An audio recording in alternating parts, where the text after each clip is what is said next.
Yo, what's up, y'all? What's up? What's up, man? We got a lot to discuss. Ooh, y'all up a little loud. There we go. What's up, y'all? We got a lot to discuss. Whole lot. We got a lot to discuss. How y'all doing, man? Y'all doing a little late night stream. It is 8 o'clock, man. 8 o'clock, or 9 o'clock for some of y'all. Some of y'all might even be 6. But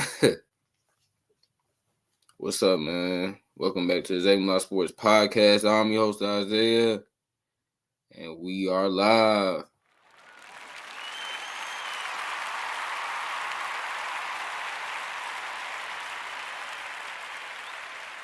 Yes, thank you. Y'all too kind. Y'all too nice. But yeah, man, we got a lot to discuss. We've had a lot of sports news, man, between the NFL and NBA. Man, a lot has happened the last 2 to 3 days. And so I felt like coming on here, discussing it, talking about it. Obviously, as y'all know, my favorite team, the Tennessee Titans, we did a thing or two this week. So, yeah, felt the need to come on here, talk about it, discuss it. I'm going to be honest, man. Y'all better buckle your seatbelts up because I don't know how long I'm going to be live for, but it's probably going to be a long time because we got a lot to talk about, a lot to get into. Yeah, man, I'm excited, y'all. I'm excited. Y'all excited?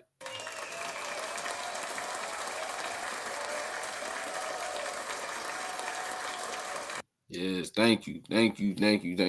So, as y'all know, my Tennessee Titans did a thing or two this week, and we are gonna get into it, man. So, like I said, it's probably gonna be a long live because I have a lot that I want to talk about. I have a lot that I want to show y'all. So, as y'all know, man, like I just said, my Tennessee Titans did a thing or two. We hired a new head coach, former Bengals offensive coordinator Brian Callahan, to be our new head coach, to be the new man in charge. He did his press conference yesterday, man.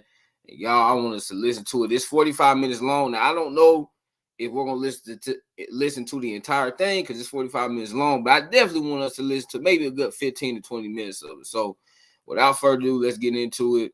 I'm going to be quiet, y'all, so y'all ain't going to hear me, for some minutes because I want us to, listen to this, right? I also want us to listen to Rand and Miss Amy. I'm going to get to Rand a little bit later. But, yeah, y'all, let's listen to our new head coach, Brian Callahan's first press conference. Good afternoon, everybody. Welcome. We're here to celebrate the man of the hour, Brian Callahan. Before we get started, I want to say some thank yous to the people who are part of this search committee and to help drive the interview process. I want to start with Chad Brinker, Anthony Robinson, Burke, Bryce Wasserman, Miss Amy, Kenneth Burke, Barkley, our entire business staff, as well as Sarah Bailey, Todd Torricelli, and one name that's not a part of this organization that I feel the need to thank is Zach Taylor, head coach of the Cincinnati Bengals. Zach his ability to communicate with us, about Brian is unmatched, and I would be remiss if I didn't say thank you to him. So thank you, Zach, for all the help you provided. Going into the process a little bit, as well documented, as you guys know, we interviewed 9 candidates over the course of 2 weeks or so. It was a long process. I feel like we met with a lot of candidates, mostly via Zoom. We had one in person, as well as the second round of interviews that were in person. I want to thank those gentlemen for the time that they gave us. Some guys were still in the playoff hunt, and so it was a little bit of a situation to kind of work around schedules and when teams made guys available to us, but we made it work. I thought our process was very thorough. It allowed us to see the best of each candidate which ultimately led us to who we're here to celebrate now in Brian Callahan. I'm going to stop calling him Brian Callahan because we call him Callie. So the one thing that stood out to us with Callie was just his ability to not only know what he wants, but be able to articulate that in a clear and concise manner. And what that would allow us to do, it allow our players to understand what their roles are and go out and execute and play fast, which is what we're going to do. But on the other side of that, as a scout, as a personnel guy, it gives us the ability to know what we're going out to hunt for. And one thing that we keep talking about here as our group is hunting at the same time isn't the same as hunting together. And under Brian Callahan, we will be going out and hunting together. And so I'm looking forward to it. I'm excited, and I'm actually ready to get off this podium and get ready to get started. So with that said, we'll bring up our controlling owner, Miss Amy Adams-Strunk. Well, hello, everybody. Thank you for joining us today, and wow, it's been an exciting week. I am thrilled to be here to introduce our new head coach, Brian Callahan. And going into this interview process, we knew Brian was a really special candidate. We knew his background and his extensive experience. We saw the list of quarterbacks he's worked with and elite offenses he's been a part of. We knew about his deep knowledge and understanding of the game. And on a personal note, I knew that we both shared the connection of having fathers who passed down their love of football to their children. And after all that research and the reviews of people whose lives and careers he has impacted so deeply, then we got to meet Brian. He exceeded all of our expectations. It was clear how the meeting quickly shifted from your standard interview to a player breakdown session that he and Rand had a very special chemistry between them. Honestly, watching that interaction unfold made us even more confident that he was our next head coach. As our second interview went on, we realized that we didn't want him leaving the building without agreeing to be our next head coach. I've heard various things about me grabbing him and grabbing his legs, but anyway, it was a mutual thing here. When it came time to ask him, we were so happy to learn that he wanted to be a Titan as much as he wanted him to be. We are thrilled that we get to enter this next era of Titans football with him at the helm. As I've said time and time again, I will never shy away from saying that I have extremely high expectations for our football team and really our entire organization. I expect us to build a team that is going to have sustained success and bring Lombardi trophies to the city of Nashville. I am confident that we have put the right pieces in place to bring that goal to life and build a future that Titan fans will be proud of. With that, I'd like to introduce the head coach of the Tennessee Titans, Brian Callahan.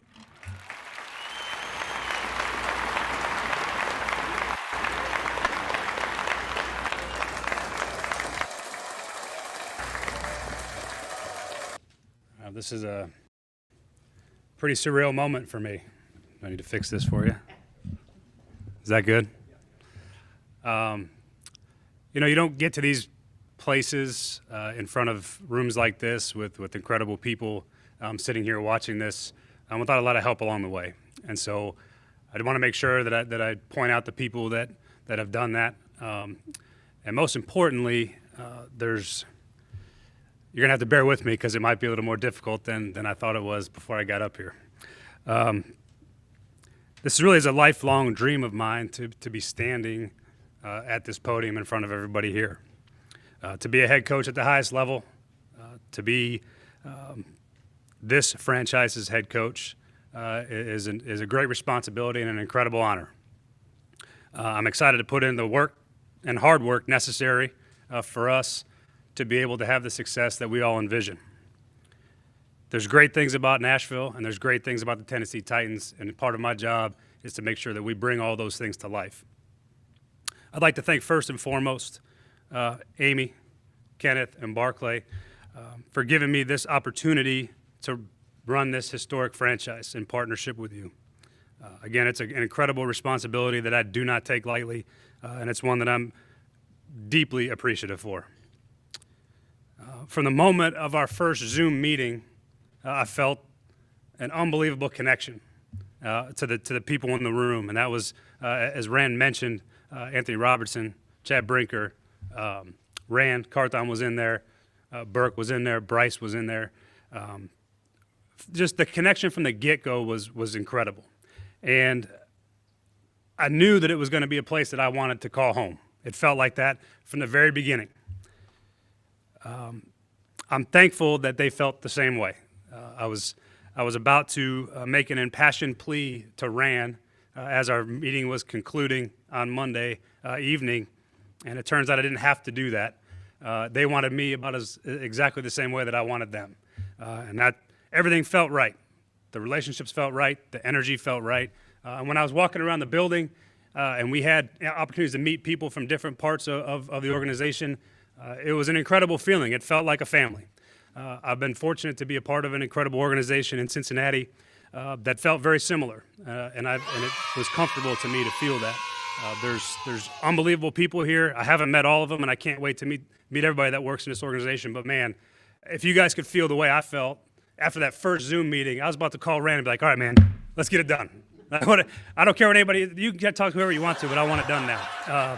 And that's how I felt. It was very important to me that this is the place that I want it to be. And again, I'm very thankful that they felt the same way.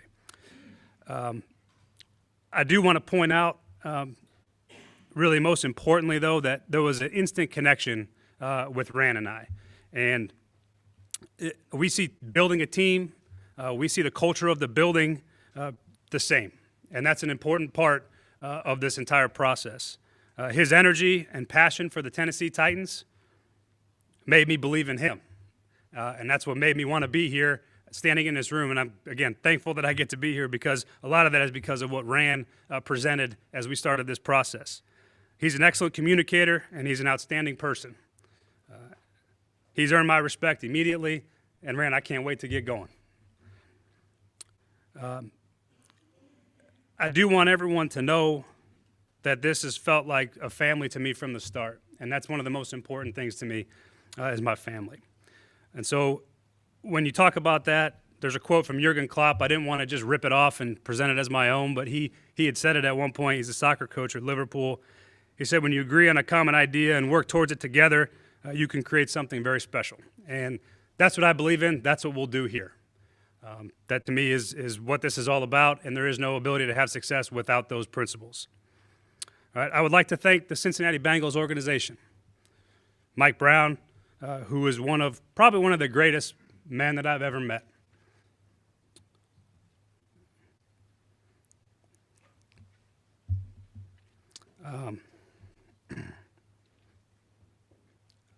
I'll get it together in a second, don't worry. Katie and Troy Blackburn, their daughters Elizabeth and Caroline, and Duke Tobin and his staff. They gave me an incredible opportunity to grow, and they were patient, and they invested in me, and I'll forever be grateful for that. The next one, again, you can see how much these people mean to me. I'll get it together. All right. And then probably most importantly, Zach Taylor. He's a great friend. He's been an incredible mentor, and he's a fantastic football coach. Thank you for everything. All right. Thank you to the players and the coaching staff. Obviously, without an incredible amount of hard work, I don't get to stand here. And there's a lot of people that go into that, staff, players, particularly the quarterback room, Joe Burrow, Jake Browning. Those guys I'm incredibly indebted to. I wish I could list the whole team, but I can't. We'll be here too long. You guys will get bored. But I loved working with those players every day. There's something special about where I came from that I hope to replicate here. I think you can see it and how I feel when I speak about it, but I love going to work every single day there. And that's the environment we're going to create here. I want a place where people love coming to work, they enjoy everybody they're around, and that creates an environment that's sustainable, and you can have sustained excellence and have a chance to win a lot of football games. And so that's what we're after. I would like to thank, probably most importantly than anybody else in this room, my wife Allison, who's standing right here, sitting right here. She's everything I could ever ask for in a partner. This is a difficult profession, and I wouldn't be here today, and I couldn't do my job if it wasn't for her. To my two wonderful children, thank you for being good today. Nora, right here, and Ronan, right there. You say hi, bud? Hi. Yep.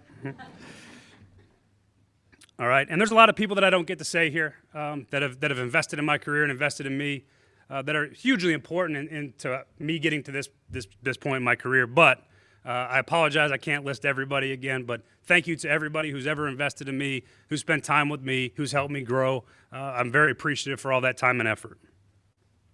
I'd like to thank my parents, Bill and Val. They are not here today. They're watching somewhere on the stream. They've been the most influential people in my life. They've been my biggest supporters, and they've given me an incredible amount of confidence. They've shown me the type of love and nurturing that allowed me to be the person I am today. And there's nobody that I'd lean on more at any point in my life than both of them.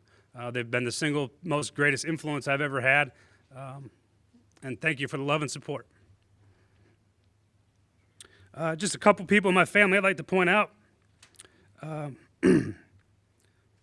brother Danny, his wife Susie, my sister Catherine, her husband Chris, their kids Liam and Evelyn, my youngest sister Jackie, and my family means everything to me. I love you guys. Thank you for everything. My in-laws Connie and Jack, my brother-in-law Jack, his wife Sherry, along with their 3 kids, Jack, Navy, and Wells. That's a lot of Jacks in there for those of you who are counting. Thank you for all the love and support as well. All right, there's 2 people here that I'd like to recognize. But first, my high school coaches at De La Salle High School in Concord, California. It's a place that I'm incredibly proud to have gone, incredibly proud to be a part of. And specifically Bob Laddister and Terry Edson, who are not here today, but hopefully they're watching this. Thank you for showing me what commitment to hard work was and what it meant to be a part of a team. I'd like to have special recognition for Mark Pinella, his wife Sue, his daughters Francesca and Sophia, who are sitting somewhere. They're here somewhere. Mark and Sue are right here in the front. Mark was my quarterbacks coach in high school. He is a Franklin resident here today, and he helped raise me into the man that I am standing right in front of you. The last one I'd like to point out is Patrick Walsh. Patrick Walsh is currently the head coach at Sarah High School in San Mateo, California. He gave me my first coaching and teaching job in 2008. And so I felt like it was important that he be here for this. He came all the way from California, took the red eye last night to be here, so thank you. He's one of my closest friends and incredible mentors. And again, I would not be sitting here in front of you without his love, support, and guidance, and he's always been there for me. Thanks, P-Dub. Yep. All right, moving on to past the emotional stuff here. I'm glad that's over. What we're trying to do here is establish a culture of high standards and clear communication, both on and off the field. Meetings, walkthroughs, practices, how we interact in the building, how we work in the front office, how our scouts work, how our players work, how everybody in this building works. Everyone's going to be held to a high standard. We want to be held to a high standard. I've never met a player in football that doesn't want to be held to the highest possible standard so we can go make that happen and get it done. There's going to be excitement to walk into this building every day. You guys saw how emotional I got talking about Cincinnati. Well, that's how I want our players and people to feel here. When you walk in the building every day, there's an incredible excitement about what's ahead.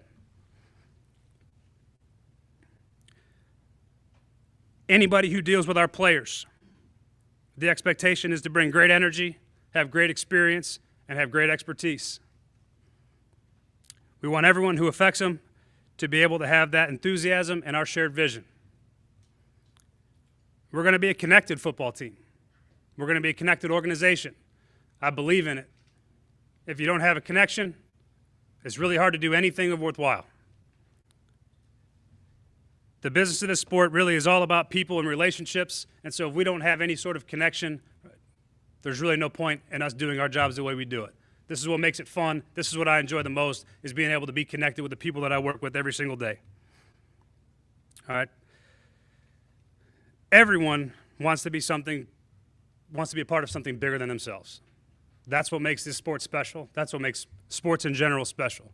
But if you're a part of something bigger than yourself, you sacrifice for the greater good. You give up some of your individual successes and aspirations so we can lift the team. And there's been that trait goes from high school through pro football. Every team I've been on that's been great has had those traits. And it's a critical part of building a great football team.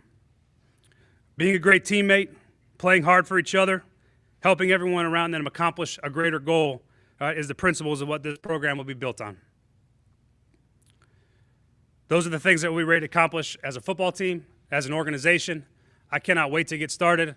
These are the things that I enjoy this part, but the work is really what I enjoy the most. And so I can't wait to get going. I can't wait to see our players. For all those guys out there watching, I can't wait to meet you. Please come see me. My door's open.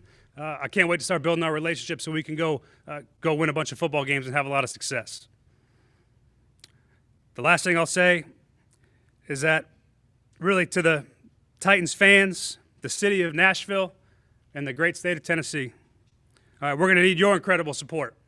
You're a huge part of this. We need Nissan Stadium to be the most feared stadium that people walk into every Sunday. We need every possible bit of energy, every last amount of enthusiasm. Our players need to feel the energy. I can't wait to see you guys there. It's going to be a lot of work ahead, but a lot of fun as well. I'm proud. I'm humbled to be standing here before you as the head coach of the Tennessee Titans. Thank you.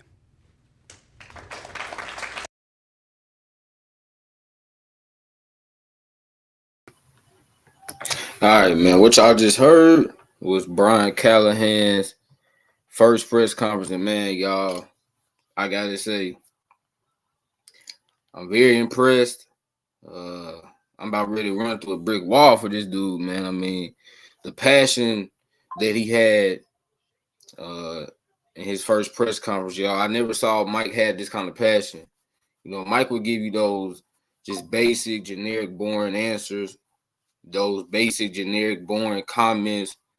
But Brian Callahan is really finna bring something new to this team that this franchise, man, this city, this state has never had before. Y'all, I'm so excited because it's a breath of fresh air for, like I said, not just this team, not just the organization, not just the city of Nashville, man, but the entire state of Tennessee. Y'all, we have been waiting for years and years and years and years and years to have a consistent football team. You know, when we were the Houston Oilers, y'all, we had some good years, but we were never consistent. Since we've been in Nashville, we've had some good seasons, some good years. We've never been consistent. But, y'all, it is time to build a consistent championship contender. Let me repeat. It is time to build a consistent championship contender. Not a playoff contender, y'all, but a championship contender, a team year in and year out, man, that can compete for Lombardi trophies. Because at the end of the day, that's all that matters in our profession, right? In the NFL and the NBA, they don't care about how many regular season wins you got. They don't care if you won a playoff game in the NFL. They don't care if you won a playoff series in the NBA. All they care about is, did you win the championship? And if you didn't, we don't talk about you. But we talk about those teams. We talk about the players that win that trophy. And so for us, y'all, it's about building that culture, building the standard with this team, with the fan base, as y'all put, or excuse me, as y'all see I put, y'all hear that, Titans fans, listen. All right, we got to bring that energy, man. We got to bring that passion. We got to be excited to be a Titans fan. I know, the last couple of years for us, it's been really hard, but y'all, we got to be loud and we got to be proud to be a Tennessee Titans fan, because I see the comments, man, on Twitter, on Instagram. It's a lot of negative Tennessee Titans fans out there, and y'all, we got to stop that, because I look at other fan bases and they have really, really, really great camaraderie with each other, right? And they cheer that team on no matter what. I see a lot of people in this fan base, though, They'll do the total opposite of that, right? They'll start just criticizing this team. And I get it. We want to win games, but still, man, show love, show support for the team. Even like last year, or excuse me, last season now, I should say, when Ryan Tannehill got injured, you got a lot of people cheering that on. Like, I don't want to see that, right? When a player is on my team, man, I want him to do well. Please, y'all, please stop cheering on injuries. Like I said, when Ryan Tannehill got injured last year, I know a lot of people was happy about that. I wasn't. I never want to see injuries happen with anybody on any team. But if it's a team I don't like, I don't want to see that, because football is a very violent sport. And obviously, last season we saw what happened to Damar Hamlin.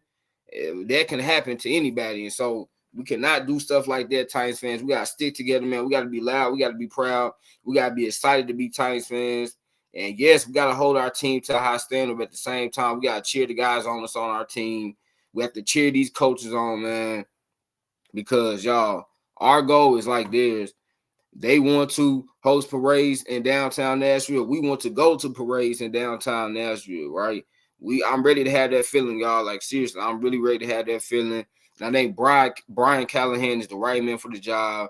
I mean, y'all heard the man's comments that he made, his post game. Y'all heard the comments that he made for his first press conference. And just like I said, y'all, that word passion, the injury he brought, you saw he was getting choked up a couple of times. And that's him showing his real raw emotion. I think Mike was a different kind of coach. Mike, you never saw Mike really show emotion like that. I think a lot of times Mike felt like he was, a tough guy and former NFL player. He didn't want to do that, which is all cool. But sometimes it's good to see even your head coach show emotion. I really appreciate Brian Callahan showing that real raw emotion. Y'all think we got a good one in Nashville, Tennessee. And I'm excited to get this new era of Titans football started, y'all. Again, we're not going back, right? We're not going back, y'all. It's time to look ahead. It's time to look forward. I don't hear nothing else about Mike Vrabel or none of these old players, y'all. It's a new era led by Will Levis, led by Tajay Spears, led by DeAndre Hopkins, led by Big Jeff Simmons, led by Peter Skoronski. Hopefully bringing some really good free agents. We bring in maybe a T. Higgins, a Kendall Fuller. Bringing some really good guys that can beef up this roster, man. We can have a nice draft class. I mean, y'all, like, we can literally be a playoff team next year. And I think that's the goal. The goal is to be a playoff team. And I know that, for a lot of Titans fans, that's not going to make you happy. It doesn't make me happy. But I will say this. I think, considering that we've been out of the playoffs the last 2 years, I think this year we cannot go 3 years in a row without making the playoffs. So this coming up season, we have to at least make the playoffs, and that's the expectation. But obviously, we know going forward, the expectation is every year to go to win, hopefully, but definitely compete for Super Bowls year in and year out. And y'all, with this new structure that we have in place, I think we can do that. So let's talk about this new structure that we have in place, man. And let's get into it, y'all. So as y'all see, let me zoom in for y'all. So Tennessee Titans moving on up. Yeah, we moving on up, man. We moving on up. Rand Carthon has been promoted to executive vice president / general manager. And y'all, this is huge news. Can we clap it up for my man Rand? Yeah, this is big news, y'all. Huge news for Rand. First off, I want to say congratulations to Rand and his family, to his kids, everybody, man. I want to congratulations to them because this is a big deal for them as well. But for Rand, gosh, y'all, I was so happy last year when we hired him to be our general manager because of the organization that he had worked for in the San Francisco 49ers. And y'all see, man, look at the 49ers. The 49ers have so many Pro Bowl / all-pro players on their roster all over that team, from offense to defense to special teams. That 49ers roster is so doggone stacked. And I was like, we got to get a guy that played a huge part in helping that team be as good as they are, man. Rand Carthon, y'all, this guy is so impressive. I'm so happy that he will be the general manager / executive vice president for years and years and years and years to come, man. I think this guy, y'all, will build a great roster. And finally, y'all, after last year, we didn't know what direction this franchise was going in because Rand and Mike both had to report to Miss Amy. Well, now the coaching staff, Brian Callahan and his coaching staff, will have to report to Rand.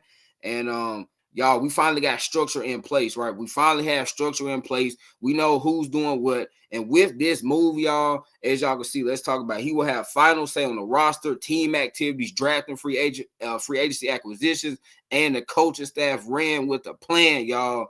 Y'all see, I'm getting so fired up because this is big news. Yes, man, this is huge news. Again, like I said, congratulations to Rand, man, and I'm so happy for him. This is the right decision to make.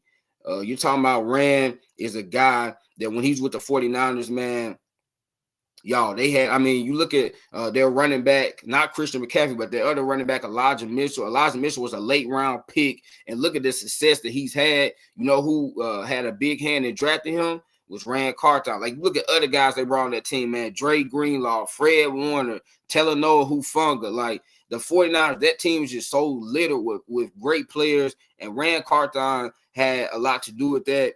I want to read y'all a quote from Miss Amy on why she made this decision. It reads, over the past year, Rand has impressed me and our staff with his approach to roster building. Rand's exceptional reputation around the league as a talent evaluator and culture builder was a clear competitive advantage, during last year's free agency and draft process, as well as our recent search for a head coach. Simply put, Rand Carthon makes the Tennessee Titans a destination for the league's top talent. By expanding his role to include full roster control and oversight of the coaching staff, our organization, I want y'all to hear me loud and clear. By expanding his role to include full roster control and oversight of the coaching staff, our organization will now benefit more completely from Rand's unique ability to build and lead a championship caliber football team. Yeah, man, that's exactly what I'm talking about. Now, y'all, Rand's hands, his fingerprints are going to be all over this team, and that is great news, y'all, as we move to a more modern team, a more modern organization, a more modern offense. Miss Amy said a couple days ago, she said, this is not my father's NFL. And she is absolutely right, man. May he rest in peace, Bud Adams. This is not his NFL when he came to the league in the 70s and 80s, man. It's a different game now, y'all. Not only has the game itself changed, but organizations have changed. Stuff is way more complex now.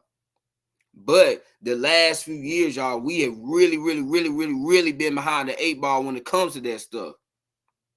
I mean, just as recently as a couple years ago, we finally actually hired an analytics person because we had a freaking clown at GM saying that analytics did not matter. But now we have a man in Rand Carthon, y'all. His vision for this team. Now we really are going to get to see it because last season, his first year, it was hard for him to do it, right? This team was a mess. We had salary cap problems. We needed to find our future quarterback, our future running back. The wide receiver room was a mess. Cornerbacks were a joke. And look, y'all, let's just look at what Rand did this year. Will Levis, Tajay Spears, Peter Skoronski in the draft. Josh Wiley also in the draft. Azeez Al-Shire, Arden Key, Sean Murphy-Bunting. Right? All pretty solid. Well, Sean Murphy-Bunting, he was okay. But I would definitely say Azeez Al-Shire, Arden Key were solid. Like, they were definitely solid. DeAndre Hopkins, very good. You look at the moves that he made, y'all, last year, his first year, and he did not have a lot of flexibility when it came to cap. Rand already showed you. He showed you the direction this team was moving in. And now, y'all, we really will get to see his vision.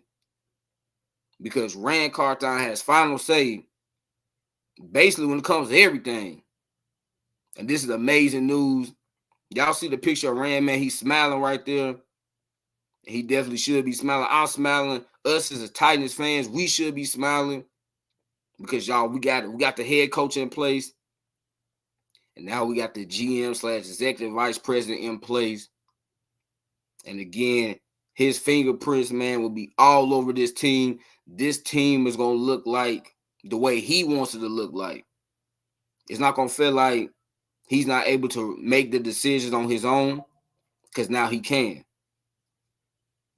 Okay, last year, Mike probably, restricted him. But now Mike is out of here, man. Miss Amy decided to say, Rand, this is your thing, man. Hey, lead us to the promised land. I think you will do it. I think Rand will do it. Got a question. Are you happy with all the changes made to the staff so far? And yes, I am. I'm extremely happy to all the changes made so far. Obviously, we got more to come because we got to see Brian Callahan, his staff that he's going to assemble. But I'm very, very, very, very, very happy with the changes that we made to the staff because they were necessary, right? They were definitely necessary. And again, the word we keep using are the words, that we keep hearing from the Titans organization: innovative, modern. We want to, y'all, get out of the old way of doing things. Get out of the old way of playing football. As y'all hear my ESPN going off because Devin Booker, y'all, oh my God, Luka Doncic just scored 73 points, y'all. Oh my God. Oh, we just got to interrupt. Luka freaking Doncic just scored 73 points in a game. He also had 10 rebounds and 7 assists, man. Luka Doncic, oh my God. This dude, he's going to go down maybe as the best, like literally the best foreign player of all time. And this dude, oh my goodness. And the same night that he does it, y'all, Devin Booker had 62 points. That's when y'all hearing my ESPN go off. Oh my gosh, y'all. Wow. Then we had Joel Embiid score 70 points. We had Karl-Anthony Towns score 70 points. Good Lord, man. These boys are balling. The NBA is in great hands. I know I'm talking about the NFL, but I just had to bring it up because, oh, my goodness.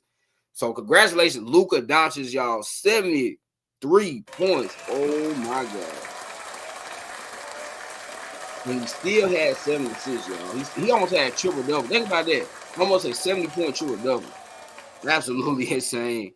Wow. I mean, my goodness, man. Luka and Devin Booker, two of our young superstars in the league, man, that's going to carry this league for years to come. But, like I said, though, yes, I am happy about the changes made to the staff. And, man, good work by Miss Amy and Burke Nahill, our president. Good work by them. And so, yeah, happy about that. And then, finally, the last change that was made to the staff was my man Chad Brinker. Yeah, he's moving on up too. Chad Brinker has been promoted to president of football operations. Yeah, let's clap it up. Now, as y'all know, Chad Brinker last season, Rand Carthon brought him in to be the assistant general manager. And now he's been moved up, y'all, to president of football operations. Man, Miss Amy is doing her thing, y'all. She's doing her thing. And again, it's all about what? Progressing. All right, let's quit. Before Luka Doncic decided to interrupt me and score 73 points, what I was going to say is y'all, when you look at the way the Titans have always done things, we always just done things the old way, right? Just been very old school, very basic, very boring. And that's fine. That was fine back in the day. That was fine back in the early 2000s. That was fine back in the mid 2000s. Heck, it was fine back in the early 2010s. But y'all, the NFL, the NBA, man, those leagues are constantly improving. They're constantly getting more complicated, more complex. Teams are always finding ways to have a competitive advantage against you. And if you don't catch up, you will get left behind.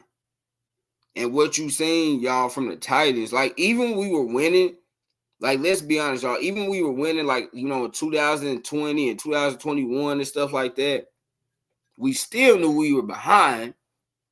But a lot of Titans fans were okay with it because they're like, well, we winning, right? We winning 10 plus games, we're going to the playoffs. I was one of the fans like, yeah, this is good. This is great even. But at some point in time, that little honeymoon period is going to be over with. and we're gonna fall behind because the rest of the league continues to progress while we continue to just be okay with where we are, right? We got very stagnant. So you got a guy now, Chad Brinker, who's going to be president of football operations. He'll be responsible for salary cap management, analytics. Analytics, my favorite word. Communication / information system and team operations. It's a new era of Tennessee, y'all. I mean, I'm telling you, y'all. I heard Burke Nahill say the other day, that's the Titans president. He said that we will look back on this week years from now and say that this was the week that Tennessee Titans football was changed forever. And I completely agree with that, y'all. We will look back at this week. We will look back at January 24th, January 25th, 2024 as the 2 days, y'all, that the Tennessee Titans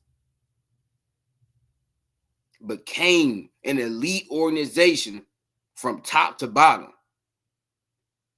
We will go back, look at this week, y'all, and say this was the moment that the Titans decided to do things differently, that we were tired of being the same old Tennessee Titans year after year after year. I'm telling y'all, you better buckle your seatbelts up because we're finna get this thing going. It's going to be fun. Nissan Stadium is going to be rocking. Obviously, as y'all know, here in 2027, we're going to enter into our new stadium. Oh, my goodness, man. I'm telling you right now, this state of Tennessee going to be on fire because I really, really, really, really believe we got the right people in place to not only make this team elite, but make this organization elite, y'all. I want us to not only have one of the best teams in the league, I want us to have one of the best organizations in the league. When you look at the best teams in the league, man, you look at the 49ers, you look at the Ravens, their management is elite. Their management is elite. From GM to owner to president, all that. I want us to become like that. I want us to have an elite football team and an elite organization. If the moves that we have made, y'all, we on our way there. We're not there yet. Like Brian Callahan stated, we have a lot of work to do. And we know that. And we know we got a lot of work to do, y'all, to get this thing. And I hear some people say, well, yeah, we need to get back to where it was. No, we want to be even greater than that. Because like I said a couple weeks ago, man, as Rand Carthon stated last year at his introductory press conference, he said that the goal will be to host parades in downtown Nashville, Tennessee. And if we do that, y'all, then we know we've achieved the ultimate success in the NFL, right? Again, that's the goal. That's why we're in this business. It's not just to win games, y'all. It's to win national championships. And as Miss Amy has stated, she got high expectations for this team. I have high expectations for this team organization. And what we did this week, y'all, the Titans, we ain't playing around no more. We tired of just being like the little brothers in the NFL. We tired of people looking at it like, yeah, they the Titans, but we don't really fear them. Nah, y'all gonna fear us, man. Y'all are gonna fear us because of the staff that we put together. And I can't wait to see the coach staff that we're gonna put together. But man, y'all, woo, it's a great time to be a Tennessee Titans fan. Great time, man. Before we move on, Burke Nahill, the Titans president, called the Titans coaching search a masterclass by Rand Carthon. He confirmed that Rand Carthon, Chad Brinker, who's now our president of football operations, and Anthony Robinson, who's our assistant general manager, worthy search firm for the next head coach. Man, and I totally agree. This was a masterclass put on by Rand Carthon. A masterclass. Did y'all hear what Brian Callahan said? He was calling his agent like, man, let's get this done right now. Like, this is the guy, y'all, that wanted to be here. Wanted to be here. And I 100% love that. I respect that. I wanted him here. I wanted him, Ben Johnson, or Bobby Sloyd. So I got the guy that we wanted, man. And speaking of Brian Callahan, let's get into him a little bit, y'all. Let's get into Brian Callahan a little bit. And, yeah, let's get into him, and then we'll move on. Brian Callahan, as y'all know, has been hired by the Titans as their new head coach. Brian has an impressive resume as he has worked with star quarterbacks Peyton Manning, Derek Carr, Matthew Stafford, and Joe Burrow. He also has been around great wide receivers T. Higgins, Jamar Chase, Tyler Boyd, Calvin Johnson, Eric Decker, Demaryius Thomas, may he rest in peace, Emmanuel Sanders, and Amari Cooper. That's a lot of talent, and that is a whole lot of talent, a whole lot of talent. I mean, you're talking about all those guys, man, have been Pro Bowlers, all those guys, the ones that's no longer playing, Emmanuel Sanders and Calvin Johnson and Eric Decker, they were considered some of the best receivers in football. Obviously, Calvin was considered like the best receiver in football for a long time. Peyton Manning, one of the greatest quarterbacks of all time. Derek Carr has been a Pro Bowl quarterback. Matthew Stafford has been a Pro Bowl quarterback. Joe Burrow has been a Pro Bowl quarterback. T. Higgins, man, Oak Ridge, Tennessee's finest, and him and Jamar Chase and Tyler Boyd. Man, them boys been amazing in Cincinnati. They've allowed Joe Burrow to have all this success because of them just being so great. And yeah, Amari Cooper, we know Amari Cooper has been one of the best receivers in the NFL since he stepped into the NFL back in 2015 for the then Oakland Raiders. And so, I mean, this guy, man, he's been around elite talent. He knows how to get the best out of his players. Great offensive mind, y'all. This is the guy that when it comes to offense, man, he's been around, like I just said, he's been around some of the best you could be around. And so that's great to see that. Because as y'all know, the Titans offense, man, we've never had an elite offense here, y'all, in Nashville, Tennessee, which has ultimately been our downfall. That we've never had an elite offense, but times are changing. And I'm very happy about that. Yes, that's very impressive. Yeah, it's very impressive. I mean, Brian Callahan, he's been around a lot of elite talent, and I'm very, very happy about that because when I look on the flip side of the former coach we had, he had never been around this much talent before. And I think, man, a coach is definitely a product of his environment. Brian Callahan, he knows what a great quarterback looks like. He knows what great wide receivers look like.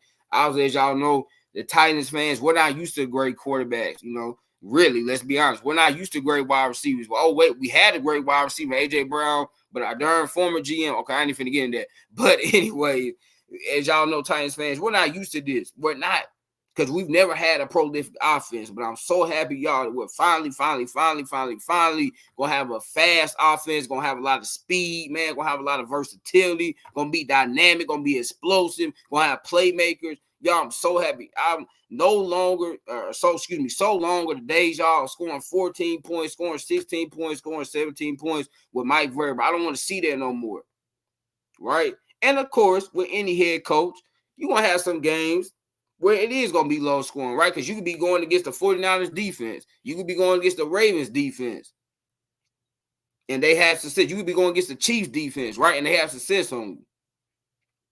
But I'm saying, y'all, we will actually be able to score points now. We won't have to rely on our defense. We won't have to rely on our field goal kicker. Think about that, y'all. We won't have to rely on our field goal kicker to, literally win us games. First week of the season, last season for us now, Nick Folk against the New Orleans Saints, we scored 15 points, y'all. He kicked 5 field goals. There was a point we scored 5 freaking field goals right there. Makes no sense, y'all. This is 2024. You cannot win games in NFL like that. Not consistently. Now, some games you can. Like I said, some games are going to be low scoring.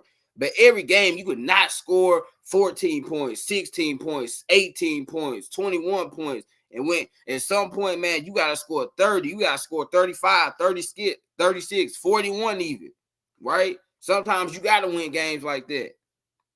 So look at this again, y'all, before we go to the next slide. But look at this, y'all. Look at all that talent. All that talent that Brian Callahan has been around. And mind y'all, he's only 39. He's going to turn 40 this year. So this man has been around all this talent. He's not even that old. That is very impressive, man. Brian Callahan. Woo. That's what I'm talking about, buddy. With Mike, it was every game. Yes, we had so many games. And really, for us, this has really just been Tennessee Titans football ever since we came to Nashville back in '99. Again, it was good back then because the game back then was played at a different pace. It was played at a different level. Back then, you ran the football more, right? You ground and pounded. You play action. You had a lot of low-scoring games, right? You would have games, sometimes games would literally be 6-3, right? The 2000 Ravens, that's how they won a lot of games. They didn't score a lot of points, but that was 2000. This is 2024. It's a different league now. It's a passing offense. You got elite quarterbacks. You got elite wide receivers. Man, these boys will put points on your head. So you got to be able to keep up because you can't expect your defense / field goal kicker to bail you out and win you every game. And that's just how it's been for us, right? Even going to Jeff Fisher, Mike Munchak, Ken Witt, all of them. This has just been a problem for this franchise. So, yes, with Mike, it was definitely every game. It was definitely every game with him. But like I said, it's been like this since 1999. The only thing is that was okay back then. But now it's not okay, right? It's not okay. You can even see Jeff Fisher, his last days. The NFL was changing. That's why he got fired, because he couldn't keep up. And then when he went to the Rams, you see how much of a mess they were? Literally, Jeff Fisher, his last year with the Rams, they were a joke. The next year, y'all, the next year, they won the best teams in the NFL. Todd Gurley, one of the best running backs of the 2010s, said that Jeff Fisher's offense, y'all, was a darn middle school offense. Think about that. He said his offense was a middle school offense. So when you look at the history of this team, man, we've never been an explosive offense. We've never been able to score a lot of points. But again, it was okay because back in the day, the game was played differently. But now that's not okay. All of our points would be field goals. Yeah. I'm so glad those days are over. Again, we're going to have some games. We might only score 20, 21 points, but it's not going to be an every game thing with Mike. That's what I'm going to love. It's not going to be an every game thing. And, yeah. So, Brian Callahan, this is some takeaways I had from his press conference. So, the first one was, that I kind of touched on earlier, he really wanted to be here. Like, really, really, really wanted to be here. And I love that. I love that he didn't just take the job. Well, I'm going to just take the job so I could be a head coach. No, y'all, you could tell. You could tell this man wanted to be here. He said he called his agent like, man, let's make it happen. I think he also stated, he said something like, he didn't even care if he might have potentially messed up the contract. If he ended up getting himself less money, he could have, because he just wanted to be here that doggone badly. So you love that. Brian Callahan, again, y'all, like I stated earlier, the passion that he's showing, the emotion. I absolutely love that, because that means he's being real. He's not being fake. He's not being fugazi, as all my Northeast people would say. He is being genuine, and you could just tell it from the passion, the emotion that he had at his press conference.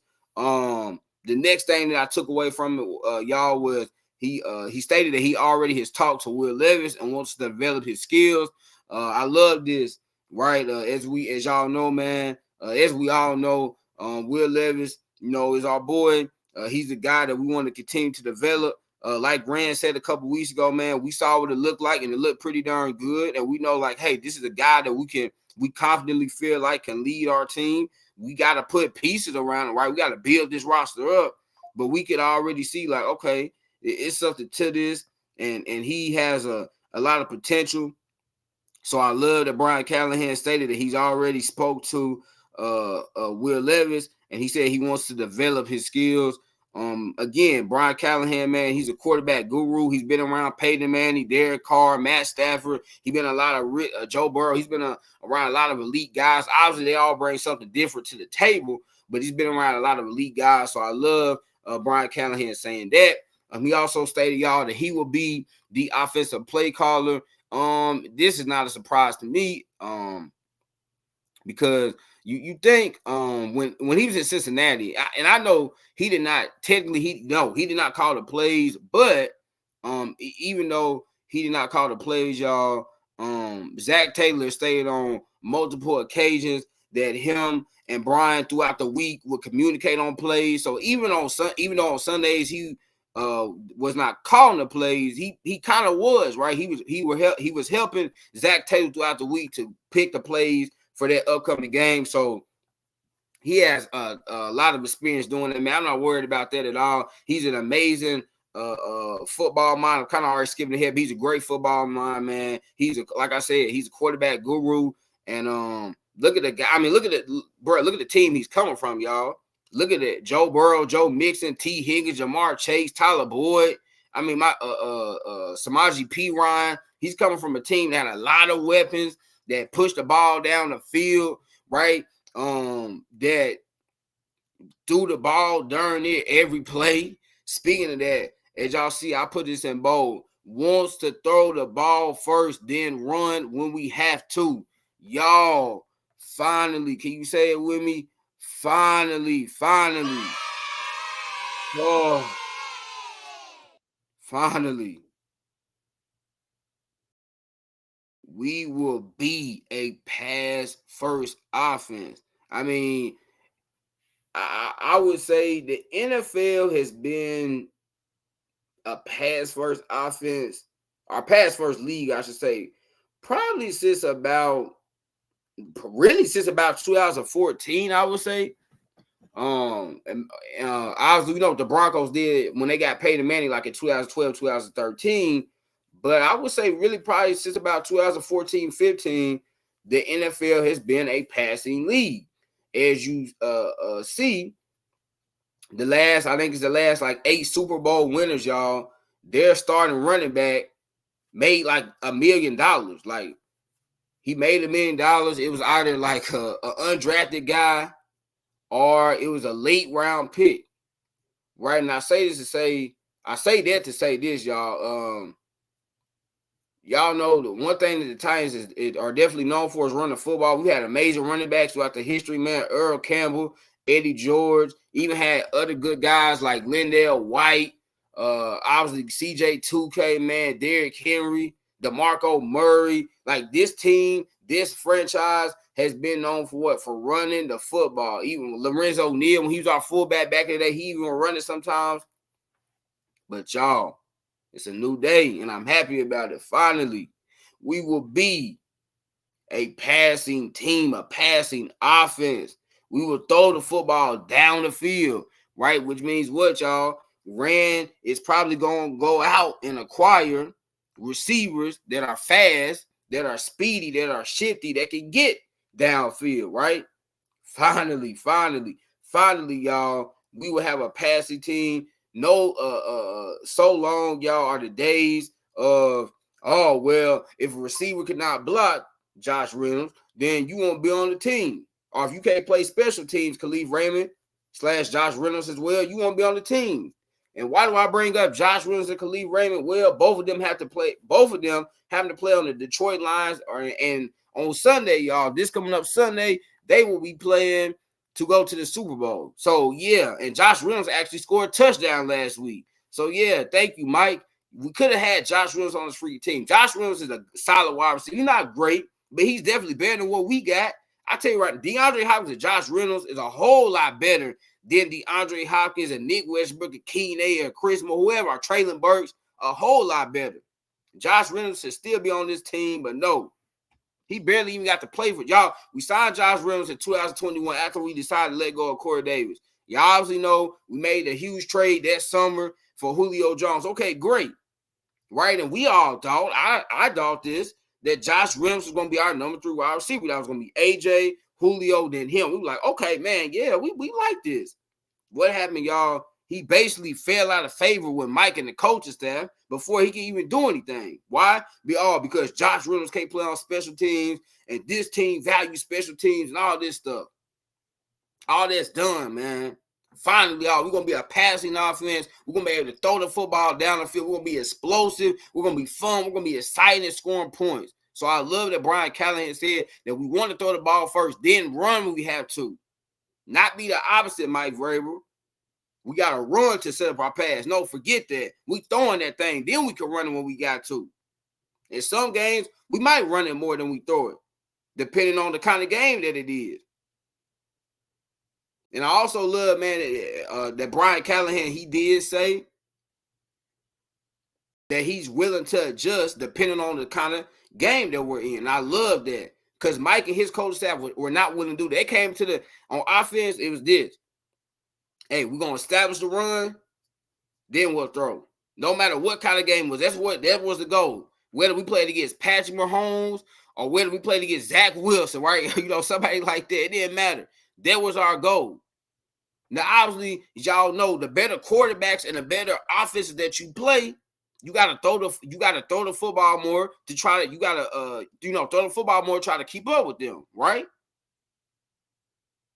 But Mike and his coach staff, that was not their philosophy. It was always, okay, we're gonna come into this game, this is our plan. We're gonna run the football to establish the passing game. It's like, dude, you have to be able to adjust. So I'm glad that Brian Callahan said that depending on the game, we'll see what we'll do. He also said defensively, that was going to be the same motto. Depending on the game. That's what good coaches do, y'all. Good coaches are what? Able to adjust. Because every game is going to be different. There are going to be some games, man, you come into it, hey, this is going to be a shootout. Man, if I'm going against Patrick Mahomes, if I'm going against C.J. Stroud, if I'm going against Brock Purdy or whoever, or, Lamar Jackson, Tua Tagovailoa, and Tyreek Hill, this game probably going to be a shootout. I'm going to have to put some points on the board. But then, like, let's say this year we were going against the Jets, right? Obviously, they didn't have Aaron Rodgers, but the Jets have a very strong defense. Well, you go in the game with a different game plan, knowing, okay, hey, the Jets don't have a great offense, but they have a great defense. So we might not have to score as much points, right? Because they don't have a great offense. So that's what I'm saying. You got to be willing to adjust, y'all. You got to be willing to do it. And you have to be able to do it. Mike was not willing. Mike and his coach staff were never willing to adjust, and you could tell. But like I stated, man, he's a great football mind. He cares about analytics, man. As I stated earlier, finally, y'all, because our former GM and our former head coach did not care about analytics.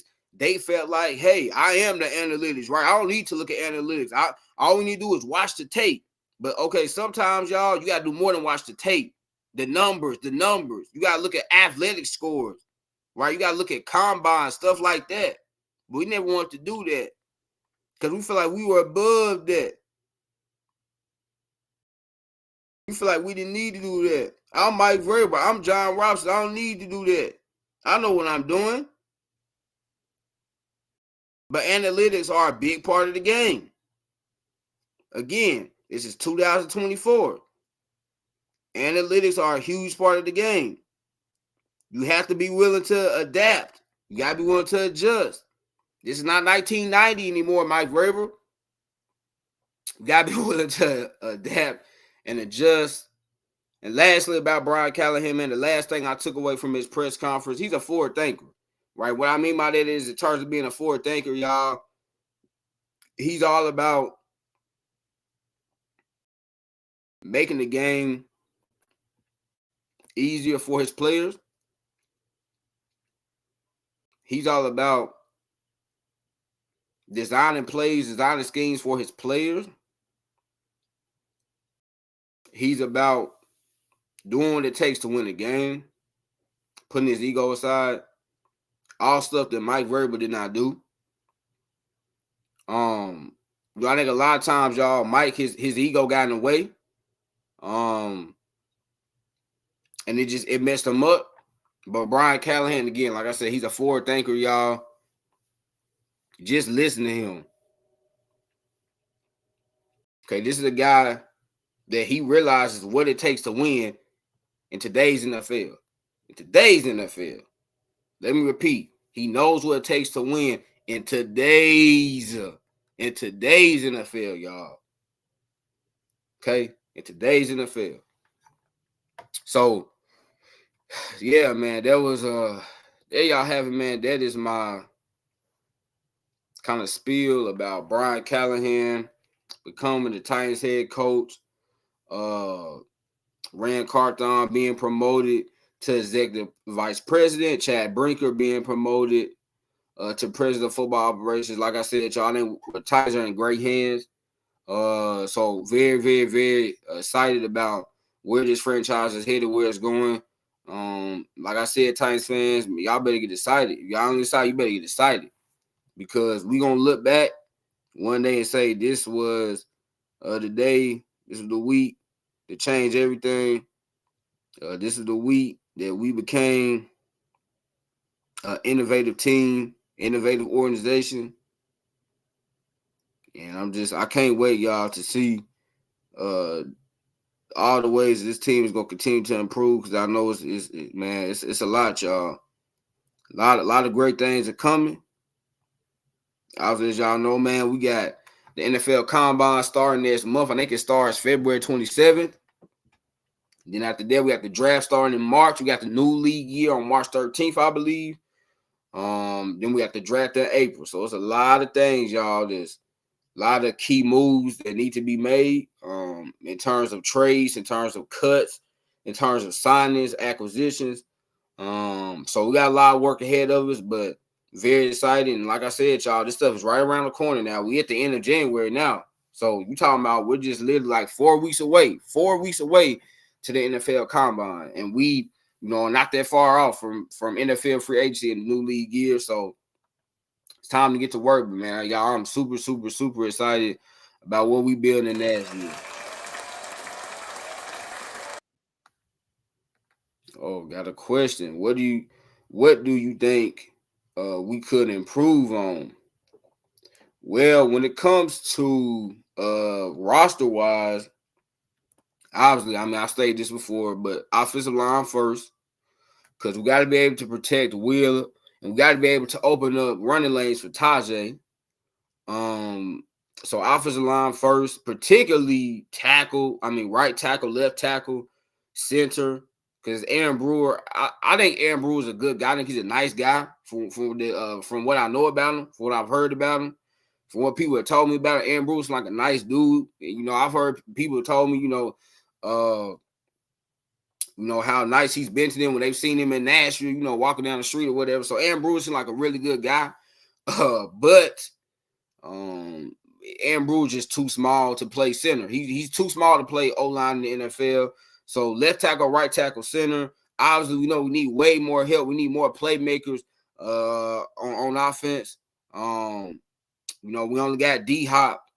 We need more wide receivers, man. Way more wide receivers. Way more wide receivers. Way more wide receivers. Oh, like Will Levis. Sorry, I read that wrong. Okay, I read that wrong.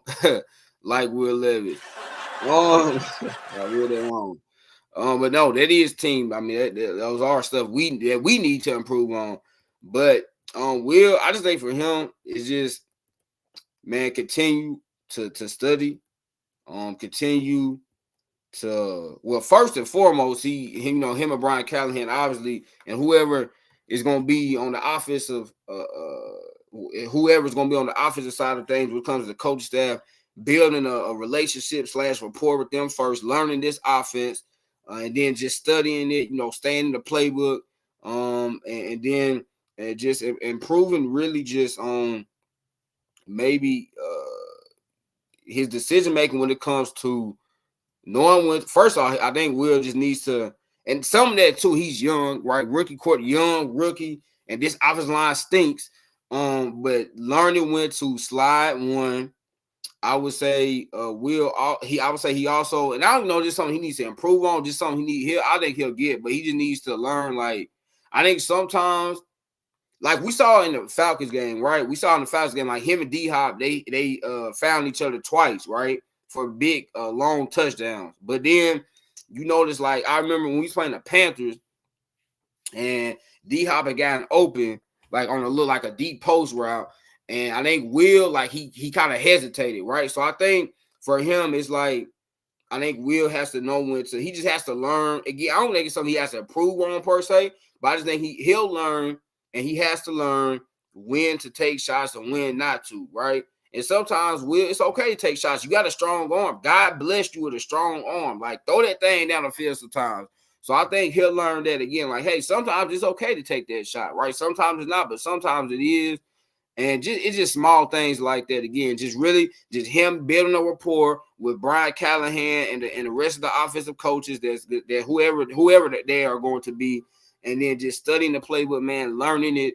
And I think, again, really, he has the talent. But again, like I said, it's with anybody.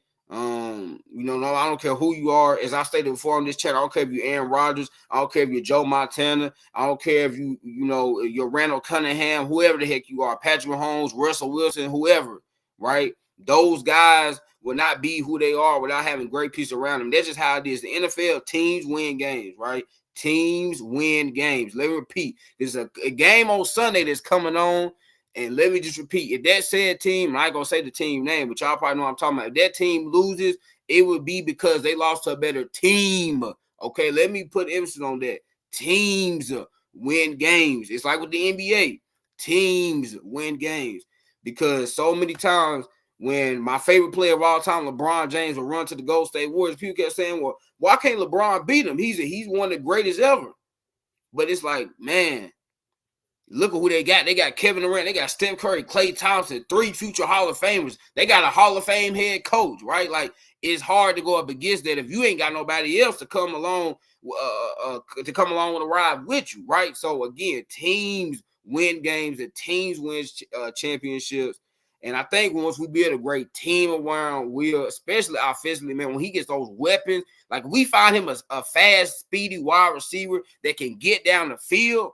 Woo! And with that arm that he has, y'all. But I like Will Levis, and yeah, man, that's my boy. And hey, Mayo man himself. I hope we can bring them championships in Nashville, Tennessee immediately.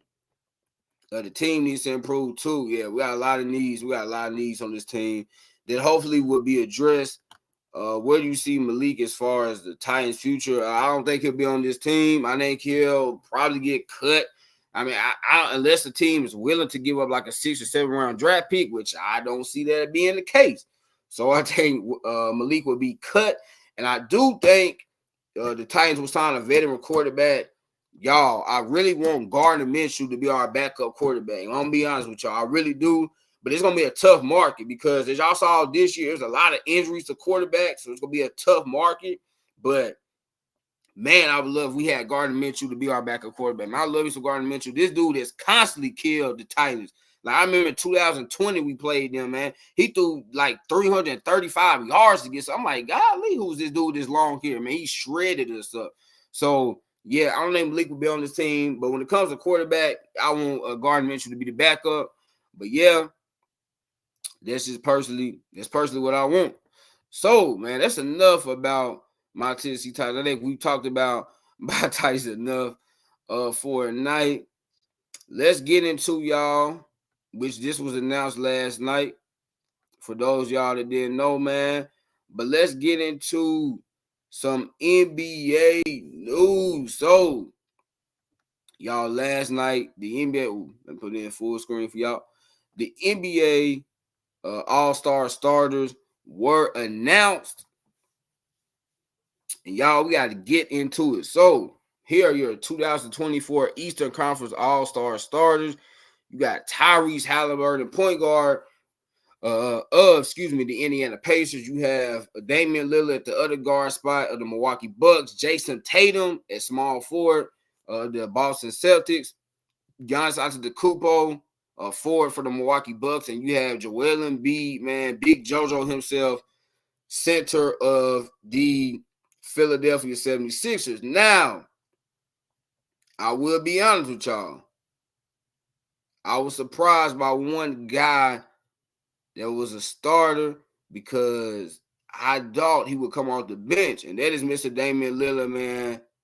I love Damian Lillard. I think Damian Lillard, man, he's one of the most clutch players, not just of this generation, but he's one of the most clutch players of all time. This dude has hit big shot after big shot after big shot. Man, y'all remember, we remember, I can't believe it's been almost 5 years ago now, but in 2019 NBA playoffs, he hit that big step back three against Paul George and the Oklahoma City Thunder to win that series, man. I remember in 2014, when I was super young, like really, really young then. But I remember, man, he had a game winning shot against the Houston Rockets in Game 6 to win that series. I mean, this guy's had so many clutch moments.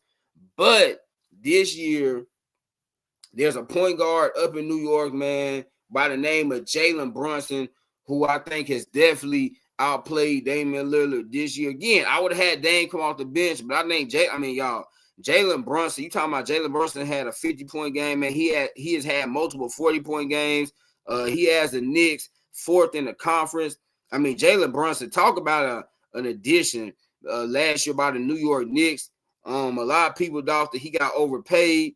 And then look what happened, man. Jalen Brunson, I mean, overpaid. Shoot, now that contract looks like a steal, man. It was a 4-year, $106-7 million deal. And that looks like a steal, man. Because you talking about this guy's put up 26.5 points, 6 assists a game, shooting almost 48% from the field, man. 42% from three, 84% from the line. Y'all, he's shooting almost 48% from the field, and he's a 6'2" point guard. That's elite.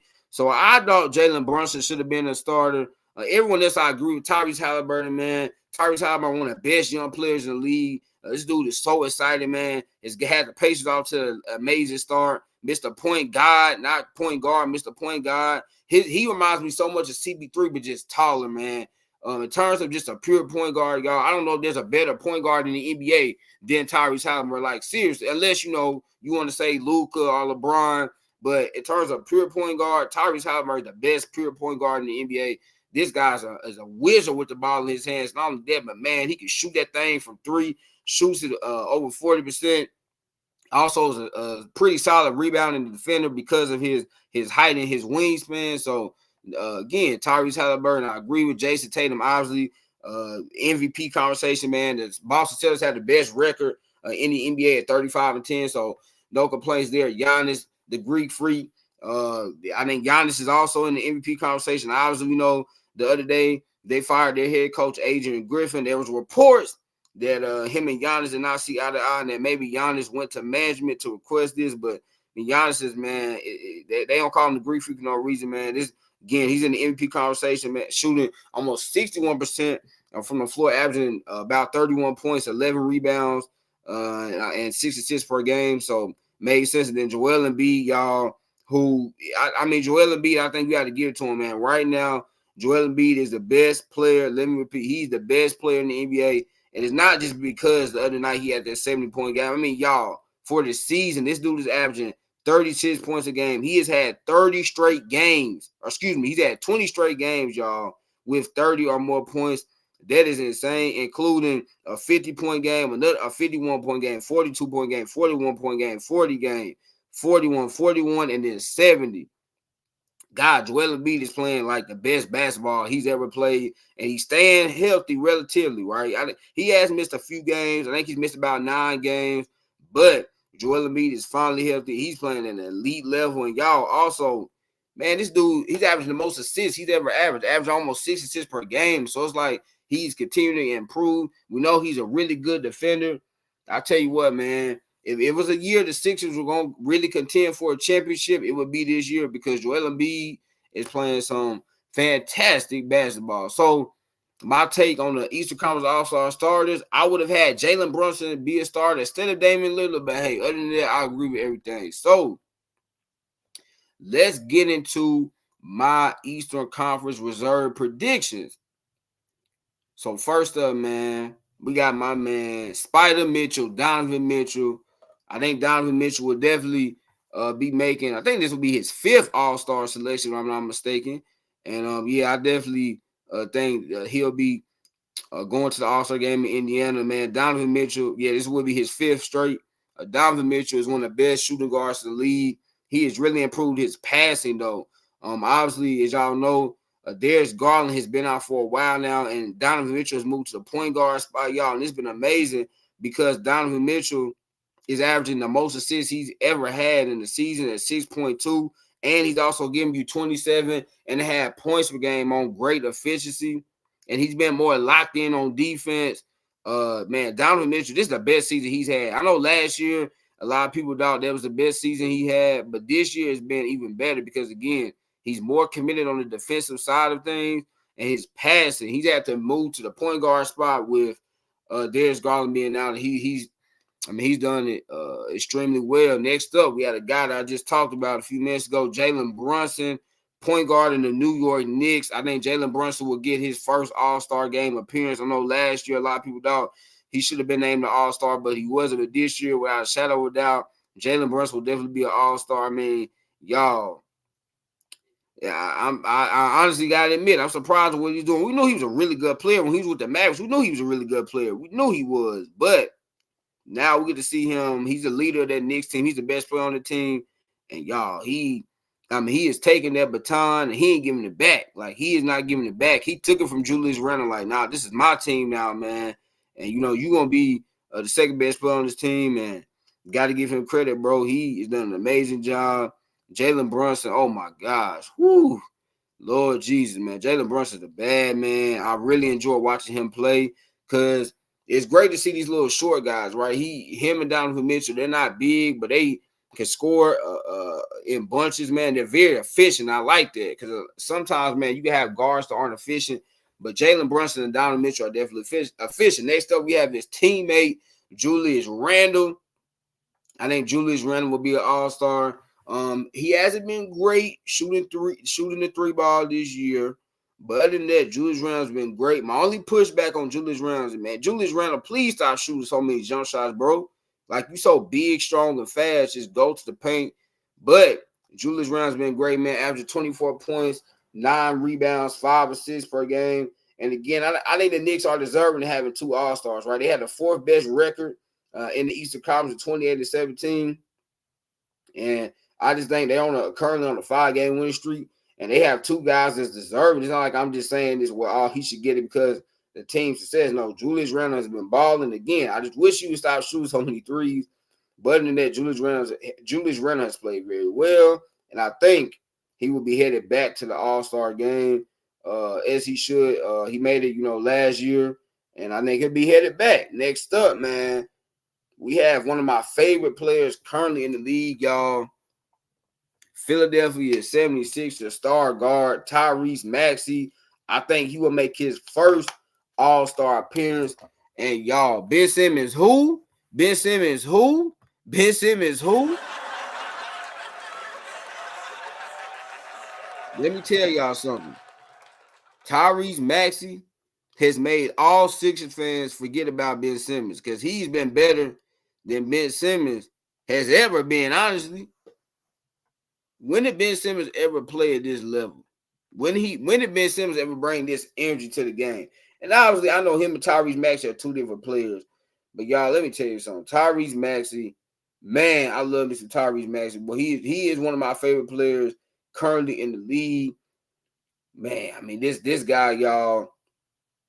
And obviously, we know what he does offensively, right? His scoring, his athleticism. We know what he do. His 3-point shooting ability. We know what he can do. But defensively, y'all, he gets after it. And I like that. He's not a great defender, but he will at least try. He's competitive, man. I love Tyrese Maxey. The big reason why the Sixers, I think this year, even more than last year, they have a honestly legitimate shot of going to the NBA Finals this year is because of the improvement from Tyrese Maxey. And y'all, speaking of improvement from Tyrese Maxey, I mean, this is something, again, Ben Simmons can never do. Ben Simmons, his best year, his rookie year. Tyrese Maxey, year after year, has gotten better. And now in his 4th season, y'all, he's having a career year. He's become one of the best guards in the NBA. And I think he will get rewarded by making the All-Star team. Next up, man, I think Jaylen Brown, y'all, will be headed back. Boston Celtics guard Jaylen Brown, I think he'll be headed back to the All-Star game. Again, the Celtics have 2 the Celtics have the best record in the NBA. Obviously, normally when the team has the best record in the NBA is because why? They have multiple great players. And I think, y'all, Jaylen Brown would be the one to make it. Obviously, we know Derek White and Kristaps Porzingis, they were also in consideration for me. But I think out of the Boston Celtics players, obviously Jason Tatum's already made it, but I think Jaylen Brown would be the next guy up. Jaylen Brown has continued to have a great season. He still got to cut down his turnovers, but he continues to have a great season, man. Continues to be a really good defender, just solid two-way player. And it's hard to find those, man, especially at wing. He's 6'6". It's hard, y'all, to find really good two-way players at the wing spot. So Jaylen Brown, I think he'll be headed back. And again, I picked him over Kristaps. One, Kristaps Porzingis, I think, has missed too many games. And then two, why Derek White, man, speaking of Derek White, his hair, I'm so glad he finally decided to shave his head. But Derek White has been amazing this year. Shooting it very well from three. He leads all guards and block shots per game. But I do think Jaylen Brown Jaylen Brown's a bigger name. And then two, I just think Jaylen Brown will make it. I think he's a little bit more deserving, but that was a tough one, though. And I can't wait to see how the coaches end up voting on that. And then finally, y'all, my final two Eastern Conference reserves. Got Mr. Bam Adebayo for the Miami Heat and Mr. Paolo Banchero for the Orlando Magic, man. Bam Adebayo is an amazing player, y'all. He does a lot of things, particularly on the defensive end. But on offense, Bam is a player, y'all, that can bring the ball up. He can actually initiate the offense because he is a really good passer for a big man, but he's taking his game offensively to another level, y'all, averaging 21, almost 21 and a half points per game. And he's had to carry a lot on his shoulders, right? We know Jimmy Butler has been out, and the Heat just really haven't had a lot of scoring. I mean, outside of him and Tyler Hero, y'all, the Heat have not had a lot of scoring. So Bam has made him elevate his game to another level. He's playing very well. I think Bam will get rewarded going back to the All-Star game. I know some people ask, well, where's Jimmy Butler? Again, kind of like with Kristaps Porzingis, Jimmy Butler has just missed too many games for me. And so I don't see him making the All-Star team. And then last, y'all, but certainly not least, we have Mr. Paolo Banchero of the Orlando Magic. Man, in his sophomore season, y'all, let me tell you, he has not had a sophomore slump. We know beginning of the season, the Orlando Magic got to a very fast start, man. At one point, I think they were like second in the Eastern Conference. Obviously, they've cooled down now. I mean, right now they're in a play-in, but Paolo Banchero has continued to play well. He has not had a sophomore slump, y'all. You talking about the Magic team, kind of like the Heat. They don't have a lot of scoring. Heck, this team don't have a lot of shooting. They have a lot of defenders on this team. They don't have a lot of scoring and shooting, but Paolo has played very well, averaging 22.5 points per game, 7 rebounds, 5 assists, a steal a night, half a block a game, and shooting respectable 45% from the floor and 35% from three. So I think Paolo Banchero will get rewarded by being an all-star. He definitely deserves it, man. Paolo, I'm telling y'all, man, this is the dude that I think can restore the Magic franchise. They really just got to add more shooting. The Magic desperately have to add more shooting and scoring to that team, man. Obviously, we know they got guys like Markelle Fultz and Cole Anthony and Wendell Carter Jr., but they really, really need Franz Wagner. I like Franz Wagner, but they really need to add like a second star to their team. They got a lot of good players, but they need that second guy. Like, they need that dude on the team that can help Paolo out and, like, really be that good second option to be able to get points from it. Because, y'all, the Magic, if you watch the Magic game this year, they cannot score points. And they're great defensively, but, oh, my God, their offense stinks, man. Their offense is really bad. But Paolo has kept up the good work, so I think he will go to the All-Star game. Next, we got the Western Conference All-Star starters. And, yeah, this is where I'm telling y'all, the Western Conference, when y'all see my reserve prediction, some of y'all going to be mad at me. But, y'all, let me tell y'all this. This was so hard because the Western Conference, y'all, is so stacked. Not saying that the Eastern Conference isn't stacked, but, y'all, the West, I mean, the talent is so deep in the West. And there's so many guys that's going to miss out on it. So I know some of y'all going to be mad at me when I get to my reserve predictions. But, hey, let's look at the starters. So we had, and I didn't feel like typing his whole name. I ain't even gonna lie to you, but we had the man himself, man, Mr. Shai Gilgeous-Alexander, SGA. Y'all, SGA, like Tyrese Maxey, and like Tyrese Halliburton. I think they're like my three. I think Tyrese Halliburton, SGA, and Tyrese Maxey are like my three favorite young players in the league. Man, I mean, y'all, they are just so freaking good. But SGA is so crafty. I compared his game before. He reminds me like of Sidney Moncrief. If y'all, for all my old heads out there, he reminds me of Sidney Moncrief. He also reminds me of modern day DeMar DeRozan, but just more crafty, right? A better finisher. I think a better shooter as well. But his pull-up game is so nice, y'all. SGA is just, like I said, crafty. But he is so crafty with the ball in his hand. And the way he finishes, man, he can finish with the left and right.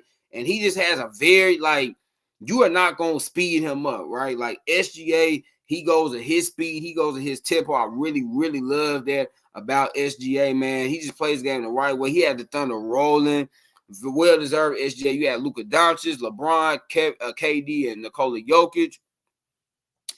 Again, I don't know how you complain about this at all, man. I mean, Luka, we know he did. Luka just had 73 points, but we know what Luka has done all season long. Luka continues to be one of the best players in our game. LeBron James, the king himself, man. King James. Shout out to LeBron James. Y'all, let's congratulate LeBron. This is his 20th All-Star game appearance, which is the most in NBA history. Yeah, y'all, that's the most in NBA history. Look to LeBron. I mean, LeBron he continues to defy the odds, right? It's like Father Time is trying to tap LeBron on the shoulder, but every time Father Time tries to tap LeBron on the shoulder, LeBron just keeps getting away from him, man. Like the things he's doing, y'all, we haven't seen this before. This man is in year 21, averaging almost 25 points a game, 7 rebounds, 7 assists, shooting the best he shot from three since he was 28 years old. I mean, y'all, like, he's shooting almost 53% from the floor. LeBron is just a freaking monster. He's a freaking monster, y'all. He's a beast. And he just, I mean, what else do I have to say about LeBron? Y'all know LeBron James. Y'all know who he is. We got Kevin Durant, KD, the Durantula.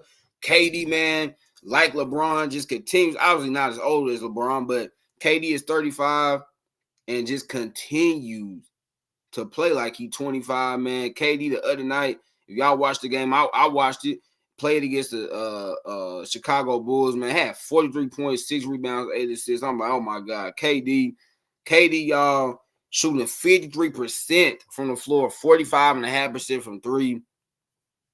KD is one of the most unique players in NBA history. We've never seen a guy be 7 feet tall that can shoot the way he does, that can dribble the way he does, that has the moves that he does, can pull up, stop on the dime, hit that mid-range shot, that can shoot it from yonder, and it has super long arms that can be active defensively. And KD has improved his passing. Y'all know, I mean, I don't have to describe this. I don't have to go in detail. Y'all know it's LeBron, it's KD, it's Luka, it's Nikola Jokic, the Joker, it's Shai Gilgeous-Alexander. The only reason I was, kind of going in detail with SGA, because I know some of y'all might still not know about SGA like that, but obviously all of y'all should know about Luka, Bron, KD, and Nikola Jokic, the Joker. No pushback. I was reading today, I did see the comments on Instagram and Twitter. Some people were upset that Steph Curry was not named All-Star starter. But y'all, here's the thing. Let's just be honest, man. I mean, SGA and Luka Doncic has been playing at a different level. Particularly SGA. SGA is taking this game to another level than what he did last year, because SGA he's being more efficient. His defense is so freaking good. I mean, y'all, it is so rare. So rare. It really is.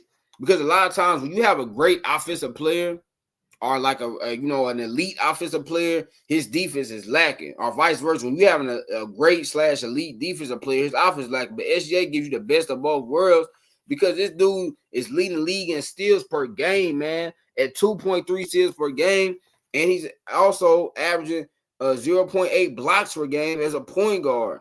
Like, SGA is just so freaking elite, man. He's shooting almost 55%, y'all, from the floor. 55% from the floor is a freaking guard. Absolutely ridiculous.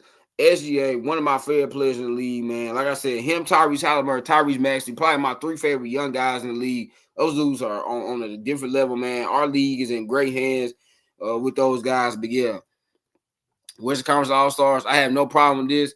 Recapping the East, the only quote-unquote problem I had was I felt like Jalen Brunson should have got the starting nod over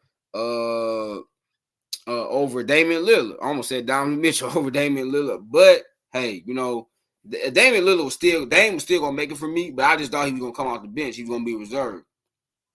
And speaking of reserve, so my 2024 Western Conference reserve predictions.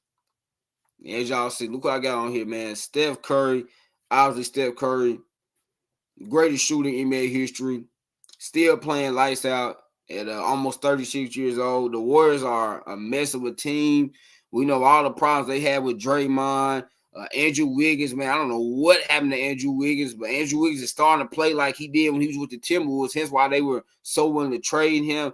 Klay Thompson is a shell of himself, man. They just I mean, the Warriors just look cooked. They're done. I said it coming into the season, man. I didn't think they were going to do much of anything this year. This is an old, slow, unathletic team. They're short. I mean, y'all, and it's just like they got young players and Brandon Pokuševski, I think is how you say his name, but Brandon, I like him out of Santa Clara. He's played really well when Warriors. He's played really well for y'all when y'all were giving him minutes, and y'all should have kept him in that darn starting lineup. But then Steve Kerr, for whatever reason, I guess, you know, he didn't want to step on anyone's toes. But dude, you should have kept Brandon in that starting lineup and Jonathan Kuminga, man. Jonathan Kuminga, like those are for Warriors fans. Brandon. Again, Pokuševski, I think is how you say his last name. I always mess up saying his last name. Jonathan Kuminga, those, and Moses Moody. That's just like your future right there. But y'all don't want to play them. Why? Because you still trying to hold on to the past. And I get it. Because you kind of don't have a choice because Steph Curry is still playing at an all-time level. But at the same time, y'all, you got to start thinking about that future. Klay Thompson is a shell of himself. Draymond is like, I mean, his career is like hanging on by a thread, man. That thread is getting real short. Andrew Wiggins, again, shell of himself. I don't know what happened to Andrew Wiggins. This is an old, slow, unathletic team. Y'all are short. You have no way of getting better. But Steph Curry will be an all-star. Next up, man, we have my twin, Kawhi Leonard, headed back to the all-star game, man. And happy for Kawhi. We know the last couple of years been tough. As he missed the entire 2021-2022 season due to injury. And then last year, man, he missed several games. We know we went to the playoffs. He played a couple games and missed the rest of that series against the Phoenix Suns. But Kawhi this year has only missed 4 games, y'all. And, oh, my gosh, man. I don't know what it is, but it's like this year, y'all, these players are having, like, the most efficient years of their career. Kawhi is shooting that thing 52% from the floor, 44% from 3, and his defense, y'all. Kawhi is looking like old Kawhi. He's looking like young San Antonio Spurs Kawhi. He's looking like 2014, 2015 Kawhi on defense. Kawhi is, man, I'm telling you, Kawhi, I think, is in the MVP conversation. And obviously, y'all know I like the Lakers, but I got to give him credit. Oh, my gosh, man. Them Clippers do look good. I got to be honest. The Clippers look good, and I still think they're going to choke come playoff time, but they do look good right now. Kawhi, Kawhi is definitely an MVP candidate. Next up, man, y'all, let's head to Minnesota. We got shooting guard Anthony Edwards, a.k.a. Ant-Man. Oh, my gosh, a.k.a. Baby Michael Jordan. Nah, I'm playing, but no, I say, to me, Anthony Edwards reminds me of D-Wade with a better jump shot. He plays just like D-Wade. I think D-Wade was a better defender, even though Anthony Edwards, he's made strides in the defensive end, but oh, my goodness, y'all. Talk about this explosive, bouncy, very crafty as well. Kind of like SJ, very crafty when getting to the basket. It has improved defensively, and there's a big reason why the Timberwolves have the best record in the Western Conference. No one saw this coming, y'all, is because their defense. We know the Timberwolves could score, but y'all, they have the #1 defense in the league, man. They only give 107 points per game. I mean, just elite. And Anthony Edwards is a big part of that. He has really improved his defense. You know Anthony Edwards can score. Man, he's one of the best scorers in the league. He's one of the best ISO players in the league. I think he can go one-on-one darn near anybody in the league and get buckets on him. But his defense where Anthony Edwards has really, really, really improved, man. And he's shooting the ball well. Again, I think he's D-Wade with a better jump shot. And man, Anthony Edwards, aka Ant-Man, this dude is just so bouncy, y'all, so explosive and so strong too. Very strong. And then his strength helps him out on offense, right? He's able to go to the basket. He's able to, kind of bump off defenders. And then defensively, it's hard to get by him because even if you get by him, he has the strength to just kind of bump you and then boom, he's right back there in the picture. But Anthony Edwards is very deserving. Next up, we have my man Anthony Davis, Anthony Marshawn Davis Jr. Had to pull out the full name for him. But man, AD, all the criticism the AD has really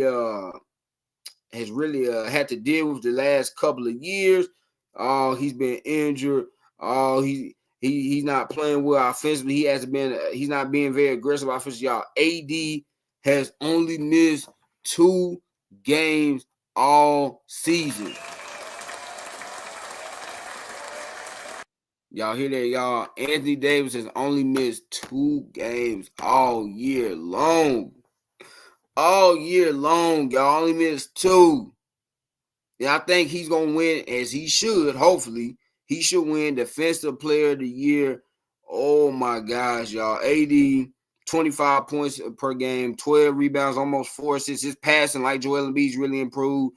2.3 blocks per game, 1.2 steals per game, shooting at 56% from the floor. Again, I know my Lakers are really struggling, but we starting to feel like we're getting the rhythm, man, with D-Lo. Obviously, LeBron keeps playing well. Torian Prince, Austin Reeves, but my man Rui Hachimura, but Jared Vanderbilt, shout out. Vando had a great game for us last night, but AD, man, I know, again, like I said, I know my Lakers have been struggling, but him and Bron continue to hold down the fort. So AD, I feel like he should have made it an All-Star game last year, but he didn't. He'll be back this year. Very deserving. Again, he's taken a lot of criticism the last 2 to 3 years, man, because he's had durability issues. He's had problems staying on the court. He's had problems being assertive / aggressive offensively, but he's done all those things this year, man. All his haters have been silenced this year, and I'm happy for him, and he's deserving. Next, man, we got Devin Booker, shooting guard of the Phoenix Suns. The man that had just dropped 6, y'all, literally. Devin Booker had 62 points tonight. Unfortunately, came in the L, but hey, that doesn't spoil the game. He had 62 points. I mean, Devin Booker, man, we know what he is, right? And I'm so glad for Devin Booker because I would say maybe his first 3 to 4 years in the NBA, people weren't really giving him the credit that he deserved because they were, the Suns were so bad. But these last, like 3-4 seasons, and the Suns, they had Mikal Bridges, they had Cam Johnson, CB3. Now they got KD and Bradley Beal. Now that they had DeAndre Ayton. Since the team has gotten better and they winning more, now people give Devin Booker his credit. I'm like, y'all, Devin Booker been a dog since he came into the league. He's only gotten better, but he's been the truth since he came into the league, man. This year, y'all, he's averaging a career high 7.5 assists. Obviously, he's had to be the point guard for the Phoenix Suns because, and that was one of my criticisms. Y'all know it. That, like, literally, I think this is my second video I ever made when Damian Lillard got traded. And I was talking about the Bucks and the Lakers being the only finals contenders and stuff like that, and the Celtics being the only finals contenders. And the reason I said I think the Suns are final contenders because they don't have a true point guard and they don't have enough defense and depth. Well, Devin Booker has taken on that point guard duty, and he's done it very well, averaging 7.5 assists, man. Most assists he's ever averaged in a year. Obviously, we know Devin Booker is a very prolific scorer, averaging 27 points per game. That's only going to go up after this 63-point game he had tonight. But Devin Booker, man, is a very prolific scorer. And now his playmaking has come along with this. So D-Book is very deserving. Obviously, I know he's missed 9 games this year, but I mean, really though, y'all, that don't matter. I mean, okay, missing 9 games, hey, it happens. It is what it is. Devin Booker is flat out an all-star, period. And the last 2, y'all, I know some of y'all not gonna like me for this because some names on here missing, right? You don't have Paul George, you don't have Chet, you don't have Alperen Sengun, you don't have Victor Wembanyama. I know, y'all, it's a name. You don't have Zion or Brandon Ingram.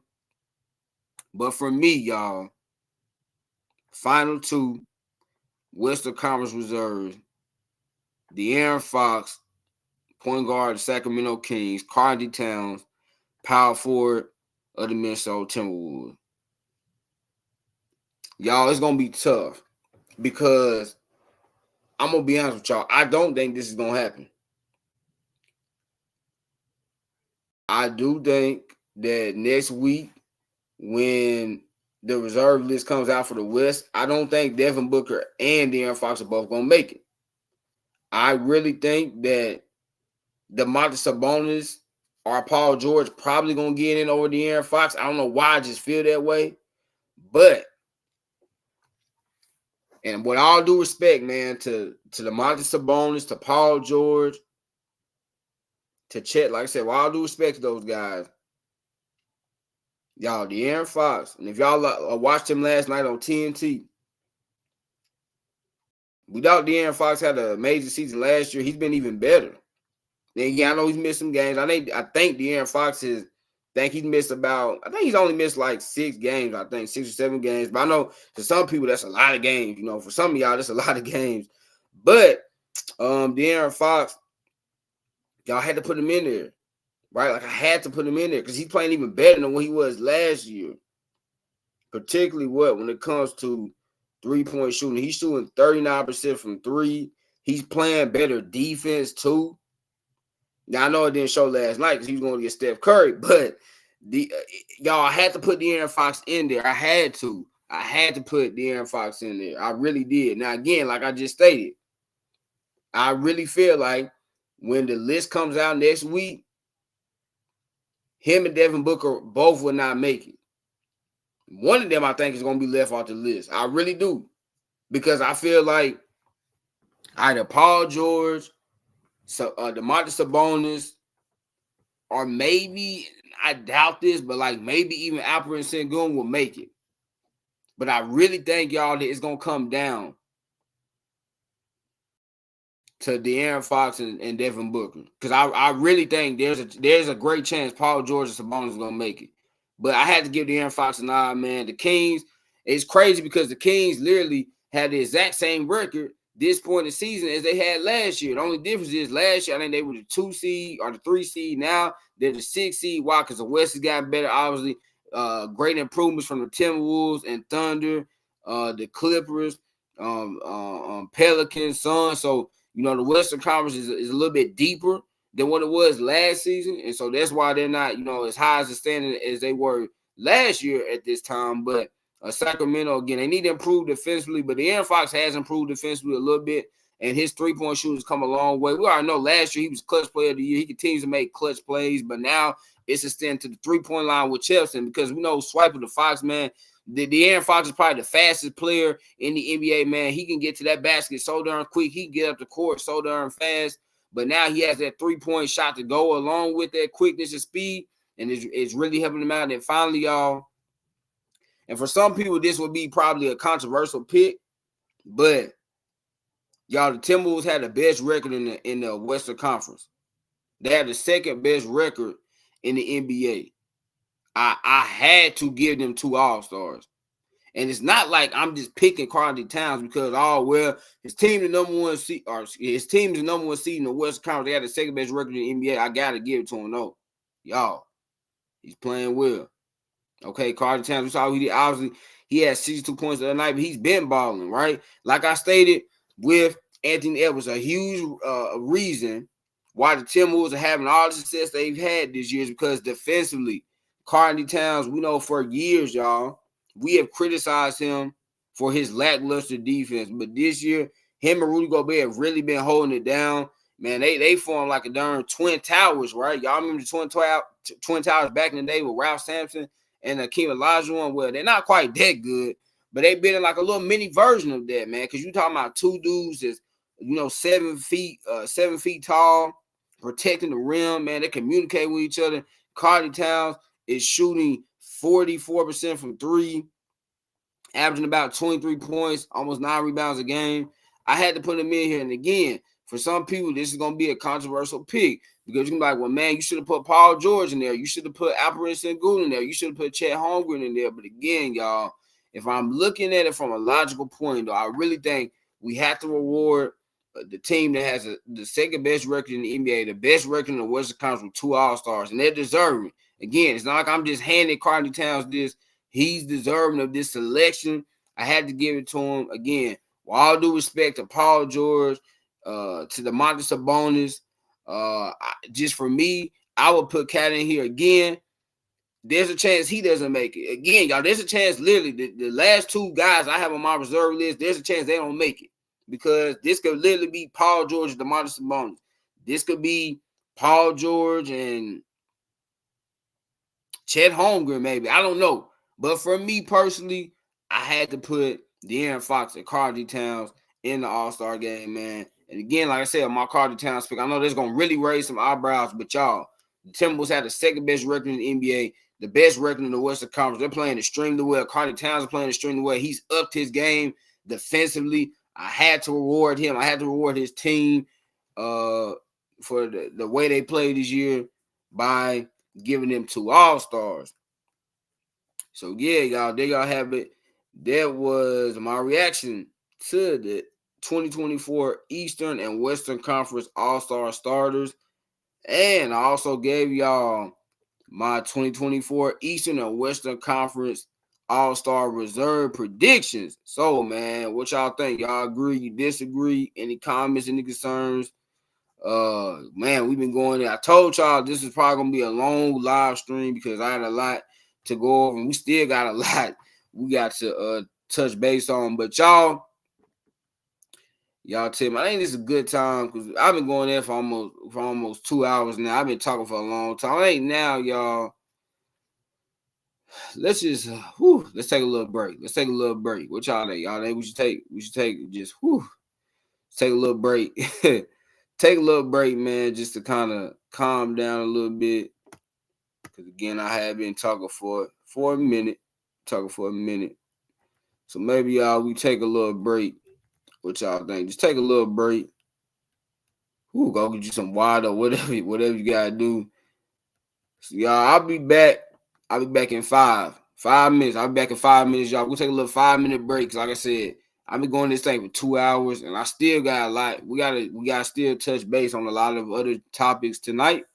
So I'll be back in 5, y'all.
back.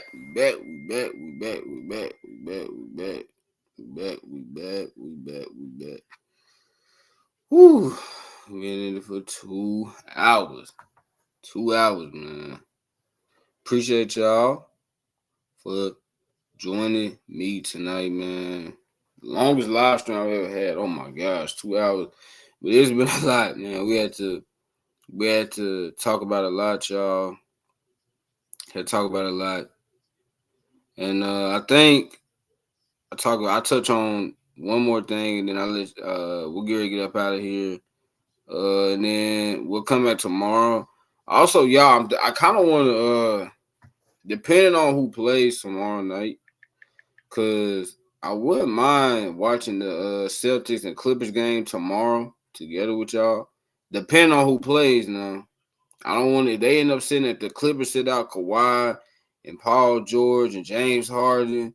I ain't watching it after. You know, the Celtics are sitting out some key players, but I kind of wouldn't mind watching that game. Yeah, I mean, it's going to be a really nice game right there, Clippers and Celtics. So I wouldn't mind doing that tomorrow. Y'all cool with that?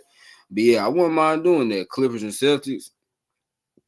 So look at the other games coming on, and yeah, nothing really stands out tomorrow other than that game, though.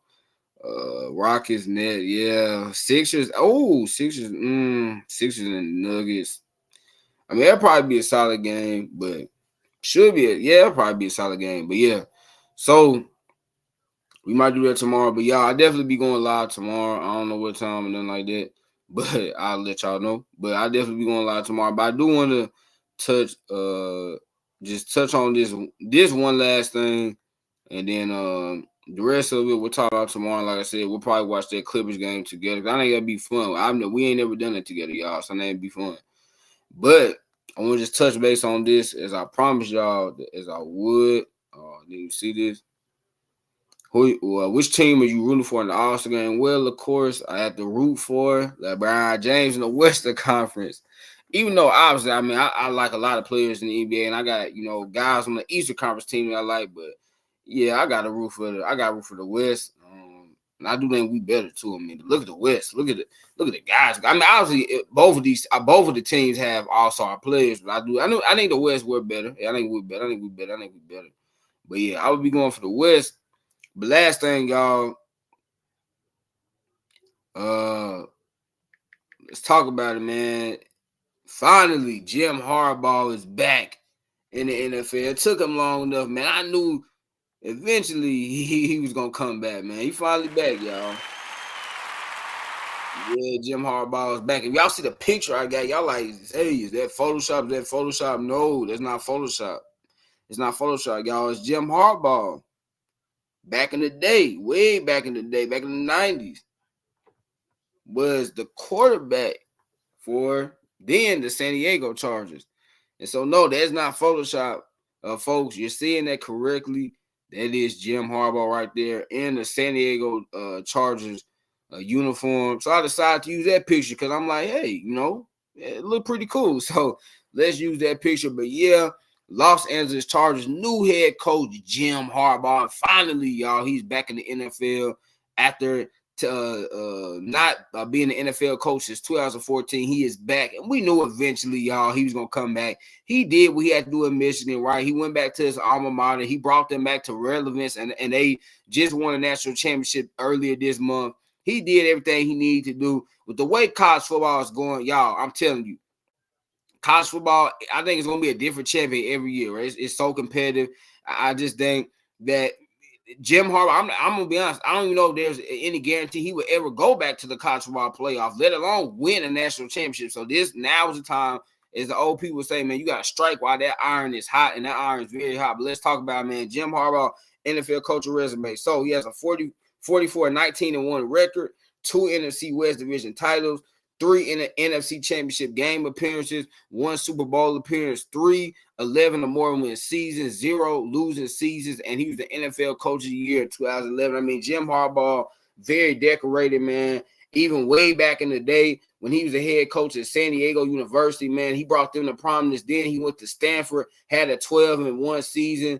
Then obviously he moved to the NFL. The 49ers had great success, would have been there, right, if it wasn't for him and Trent Baalke, who at the time was a 49ers GM. They just did not see eye to eye, y'all, which is why Jim Harbaugh and the 49ers agreed to part ways at the end of the 2014 season. Then he became the head coach of the Michigan Wolverines, man, had stayed in that position up until, a couple of days ago. Won the national championship, man. Last 3 years, y'all have absolutely dominated Ohio State, so you got to give him credit for that.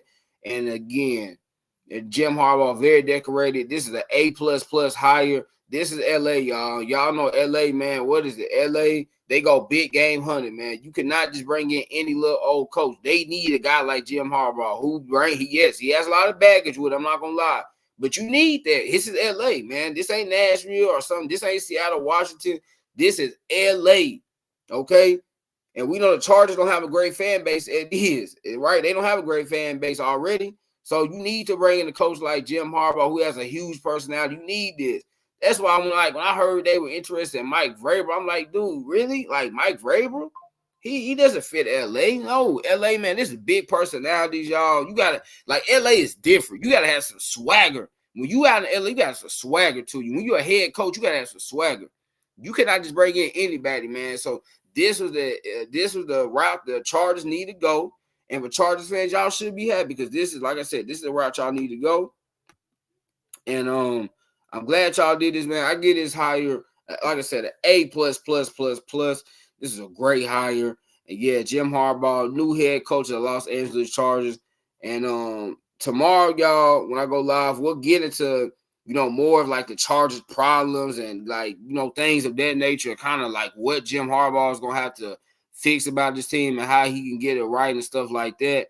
But yeah, man, appreciate y'all for joining me tonight. I had fun. We went live for 2 hours.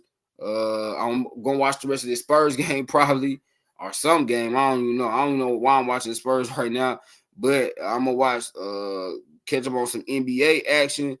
And yeah, man, appreciate y'all for tuning in live, man. I also want to say appreciate all my subscribers, but more importantly, man, to my new people, welcome to the family. God bless y'all. I appreciate it, man. Y'all, we got 35 subscribers now, man. 10. I repeat, 10 in a month, y'all. 10 in a month. Yeah, man, 10 this month. Crazy, man. Crazy. Did not expect this, but thankful to God, man, and just glad to be doing this. And yeah, I mean, 10 subscribers in a month, like, wow, that's crazy.